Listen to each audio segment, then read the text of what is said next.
पिंपरी चिंचवड शहरामध्ये नोकरीच्या व्यवसायाच्या निमित्ताने महाराष्ट्राच्या देशाच्या कानाकोपऱ्यातनं लोक येतात आणि इथं आलेल्या प्रत्येक माणसाला त्याचं स्वप्न पूर्ण करण्याची ताकद निर्माण करण्याचं काम या शहराने केलं आणि ती ताकद देण्याचं काम पवार साहेबांनी दादांनी केलं. आणि आपल्याला 2017 पूर्वी जर शहर आठवत असेल तर अतिशय चांगलं शहर. आज 2017 नंतर यांची महापालिकेत सत्ता आहे.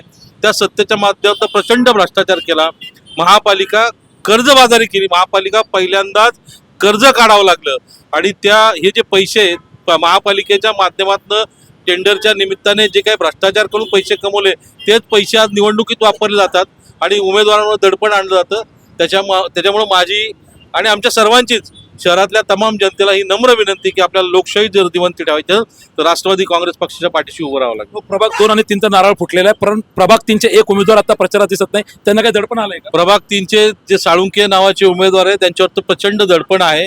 या ठिकाणी तापकीर पण आहे, त्यांच्यावर पण प्रत्येक उमेदवाराला भेटतायत, प्रत्येक उमेदवाराला त्या ठिकाणी विनंती करतायत, पैशाचा आमिष दाखवतायत, अशा वेगवेगळ्या प्रकारची प्रलोभनं दाखवून दडपण आणून त्यांना त्या ठिकाणी इलेक्शन पासून प्रवृत्त करतायत.